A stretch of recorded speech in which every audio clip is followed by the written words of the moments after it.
ವೀಕ್ಷಕರೇ ನಮಸ್ಕಾರ. Big boss Kannada season 11 ದಿನದಿಂದ ದಿನಕ್ಕೆ ರಂಗೇರ್ತಾ ಇದೆ. ಹೀಗಿರುವಾಗ ಈ ವಾರದಲ್ಲಿ ಉತ್ತಮ ಯಾರು, ಕಳಪೆ ಯಾರು, ಹಾಗೆ ಈ ವಾರದ ಕ್ಯಾಪ್ಟನ್ ಯಾರು ಅನ್ನೋದ್ರ ಬಗ್ಗೆ ಸಾಕಷ್ಟು ಕುತೂಹಲ ಕೂಡ ಇರುತ್ತೆ. ಆದ್ರೆ ಇದೀಗ ಆ ಕುತೂಹಲಕ್ಕೆ ತೆರೆ ಬಿದ್ದಿದೆ. ಹೌದು ವೀಕ್ಷಕರೇ, ಈ ವಾರದ ಉತ್ತಮ ಹಾಗೂ ಕ್ಯಾಪ್ಟನ್ ಮತ್ತು ಕಳಪೆ ಯಾರು ಅನ್ನೋದನ್ನ ವಿಡಿಯೋದಲ್ಲಿ ಹೇಳ್ತಾ ಹೋಗ್ತೀನಿ. ವೀಕ್ಷಕರೇ, ವಿಡಿಯೋವನ್ನ ಪೂರ್ತಿಯಾಗಿ ನೋಡಿ. ಹಾಗೆ ಈ ವಿಡಿಯೋ ಇಷ್ಟ ಆಗಿದ್ರೆ ಲೈಕ್ ಮಾಡಿ, ಶೇರ್ ಮಾಡಿ, ಹಾಗೆ ನಮ್ಮ ಚಾನಲ್ ಅನ್ನ ಸಬ್ಸ್ಕ್ರೈಬ್ ಮಾಡ್ಕೊಳ್ಳಿ. ಮೊದಲಿಗೆ ಈ ವಾರದಲ್ಲಿ ತ್ರಿವಿಕ್ರಮ್ ಅವರು ಕಳಪೆ ಆಗಿದ್ದಾರೆ. ಕೆಲವು ಸ್ಪರ್ಧಿಗಳು ತ್ರಿವಿಕ್ರಮ್ ಅವರಿಗೆ ಉತ್ತಮವನ್ನ ಕೊಟ್ಟಿದ್ರೆ, ಕೆಲವು ಸ್ಪರ್ಧಿಗಳು ಈ ವಾರದಲ್ಲಿ ತ್ರಿವಿಕ್ರಮ್ ಅವರಿಗೆ ಕಳಪೆಯನ್ನ ಕೊಟ್ಟಿದ್ದಾರೆ. ಯಾಕಂದ್ರೆ ಈ ವಾರದಲ್ಲಿ ಅವ್ರದ್ದು ಒಂದು ಕಾಂಟ್ರಿಬ್ಯೂಷನ್ ಆಗ್ಲಿ ಅಥವಾ ಟಾಸ್ಕ್ ಗಳಲ್ಲಿ ಆಟವನ್ನ ಆಡೋದಾಗ್ಲಿ ಯಾವುದು ಕೂಡ ಚೆನ್ನಾಗಿ ಮಾಡ್ಲಿಲ್ಲ. ಇದ್ರ ಜೊತೆಗೆ ಒಂದು ತಂಡಕ್ಕೆ ಡಿಸಿಷನ್ ಅನ್ನ ಕೊಡುವಂತಹ ಸಮಯದಲ್ಲಿ, ಅಂದ್ರೆ ಹನುಮಂತ್ ಅವರ ತಂಡದಲ್ಲಿ ಸ್ವಲ್ಪ ಎಡುತ್ತಾರೆ. ಕೊನೆಗೆ ನಾನು ಕೊಡೋದಿಲ್ಲ, ರದ್ದು ಮಾಡ್ತೀನಿ ಟಾಸ್ಕ್ ಅಂತಾನು ಕೂಡ ಹೇಳ್ತಾರೆ. ಅದಾದ ಬಳಿಕ ಅವ್ರದೇ ಸರಿ ಇತ್ತು ಅಂತೇಳಿ ಅವ್ರಿಗೆ ಆ ಒಂದು ಪಾಯಿಂಟ್ ಅನ್ನು ಕೂಡ ಕೊಡ್ತಾರೆ.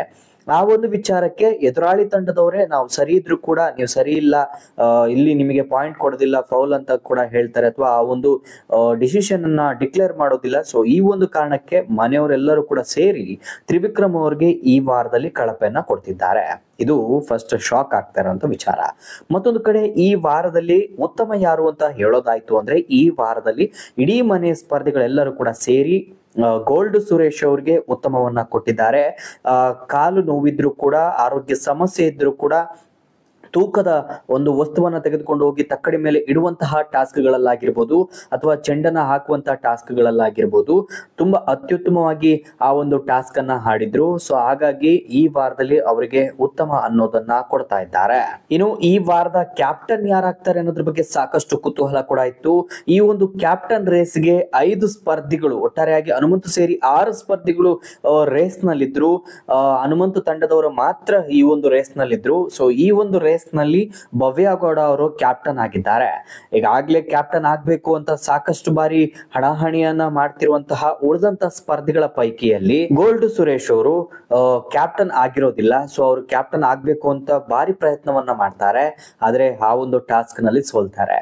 ಬದಲಾಗಿ ಭವ್ಯ ಅವರು ಈ ವಾರದಲ್ಲಿ ಕ್ಯಾಪ್ಟನ್ ಆಗಿದ್ದಾರೆ. ಬ್ಯಾಕ್ ಟು ಬ್ಯಾಕ್ ಭವ್ಯ ಅವರು 2ನೇ ಬಾರಿ ಕ್ಯಾಪ್ಟನ್ ಆಗಿರೋದು ವೀಕ್ಷಕರಿಗೆ ಖುಷಿ ಕೂಡ ಆಗಿದೆ. ಹಾಗೆ ಅವರು ಈ ವಾರದಲ್ಲಿ ಚೆನ್ನಾಗಿ ಟಾಸ್ಕ್ ಗಳನ್ನು ಕೂಡ ಆಡಿದ್ದಾರೆ. ಆ ಒಂದು ಭಾರದ ವಸ್ತು ಆಗಿರ್ಬೋದು ಅಥವಾ ಬಾಲನ್ನ ಹಾಕುವಂತ ಸಮಯದಲ್ಲಿ ಸರಿಯಾದ ತೀರ್ಪನ್ನ ನೋಡ್ಕೊಳ್ಬೇಕಾ ಅಥವಾ ನೋಡ್ಕೊಳ್ಬಾರ್ದ, ಇವರು ಉಸ್ತುವಾರಿಗಳು ಏನ್ ಮಾಡ್ತಿದ್ದಾರೆ ಇದನ್ನೆಲ್ಲ ಅಬ್ಸರ್ವ್ ಮಾಡೋದಾಗಿರ್ಬೋದು, ಅತ್ಯುತ್ತಮವಾಗಿ ಆಡಿದ್ದಾರೆ. ಸೊ ಅವರ ಒಂದು ಆಟಕ್ಕೆ ತಕ್ಕ ಪ್ರತಿಫಲ ಸಿಕ್ಕಿದೆ. ಈ ವಾರದಲ್ಲಿ ಕ್ಯಾಪ್ಟನ್ ಆಗಿ ಭವ್ಯ ಅವರು ಸೆಲೆಕ್ಟ್ ಆಗಿದ್ದಾರೆ. ಈ ವಾರದ ಕಳಪೆ ತ್ರಿವಿಕ್ರಮ್ ಅವರು, ಉತ್ತಮ ಸುರೇಶ್ ಅವರು, ಕ್ಯಾಪ್ಟನ್ ಭವ್ಯ ಅವರು.